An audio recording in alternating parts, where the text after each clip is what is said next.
안녕하십니까?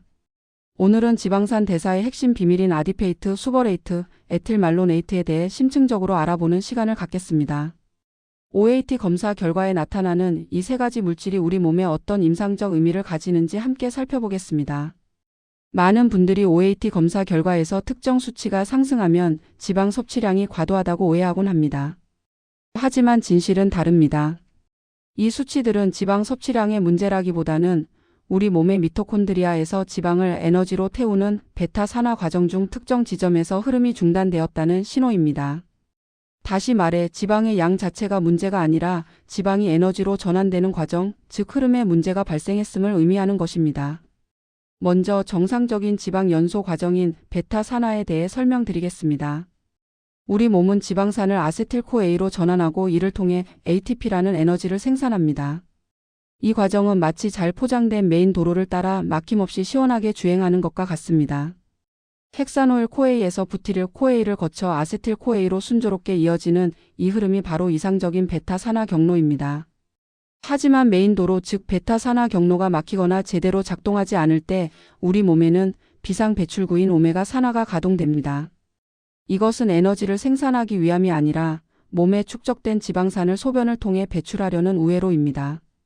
따라서 유기산 검사에서 아디페이트나 수버레이트가 검출된다는 것은 메인 도로가 막혀 국도로 우회하고 있다는 강력한 신호로 해석할 수 있습니다. 다음으로 에틸말로네이트에 대해 알아보겠습니다. 이 물질은 지방 연소의 가장 초기 단계에서 시동 실패를 의미합니다. 특히 SCAD 요소, 쇼트체인 아실코A 디하이드로제네이즈, 단세 아실코A 탈수소 요소 기능이 저하되거나 차단될 때 에틸말로네이트가 증가하는데요. 이는 지방 대사 사이클 자체에 진입하는 것이 불가능한 상황을 나타냅니다. 쉽게 말해 엔진이 켜지기도 전에 문제가 생긴 것과 같습니다.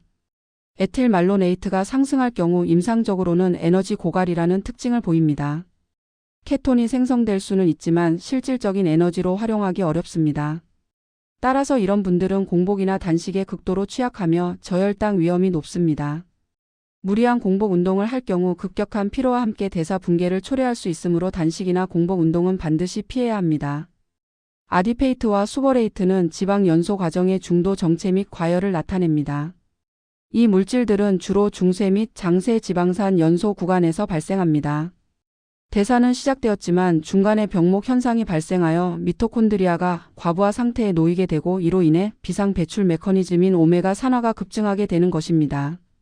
마치 자동차 엔진이 과열되어 냉각수가 끓어 넘치는 상황과 비슷하다고 보시면 됩니다. 이러한 대사 정체가 발생하는 주요 원인은 크게 세 가지입니다. 첫째는 조효소 결핍입니다. 특히 비타민 B2인 리보플라빈이나 FAD가 부족하면 대사 과정이 원활하게 진행되기 어렵습니다. 둘째는 연료 첨가제 부족입니다. NAD 고갈로 인해 산화 반응이 중단될 수 있습니다. 마지막으로 셋째는 미토콘드리아의 과부하입니다. 처리 용량을 초과하는 지방산이 미토콘드리아로 유입될 때 대사 정체가 발생하게 됩니다. 지방 대사 저하가 있다고 해서 단순히 지방이나 카르니틴이 부족하다고 판단하는 것은 위험합니다. 이러한 경우 고지방 식이를 강행하거나 고용량의 카르니틴을 투여하는 것은 오히려 독이 될 수 있습니다. 이는 미토콘드리아의 과부하를 더욱 심화시키고 세포 손상을 가속화할 수 있기 때문에 주의가 필요합니다. 그럼 이러한 문제에 대한 해결책을 알아보겠습니다. 먼저 에틸말로네이트가 우세한 즉 시동이 꺼진 상태에 대한 솔루션입니다. 가장 중요한 것은 절대 굶기지 않고 잦은 식사를 통해 혈당을 유지하는 것입니다.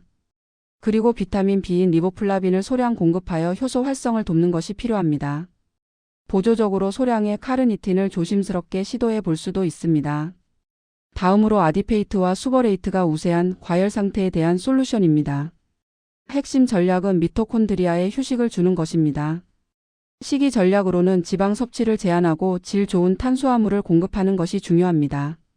쌀밥이나 고구마처럼 소화가 쉽고 엔진에 부담이 적은 안전한 연료를 사용하여 미토콘드리아가 과열되지 않도록 돕는 것이 필요합니다.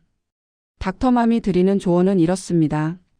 유기산 검사 결과의 수치들은 우리 몸에게 더 태워라는 명령이 아니라 쉬고 싶다는 구조 신호입니다. 따라서 무리한 개입보다는 충분한 수면과 휴식이 미토콘드리아를 위한 최고의 치료제라는 점을 꼭 기억해 주시기 바랍니다.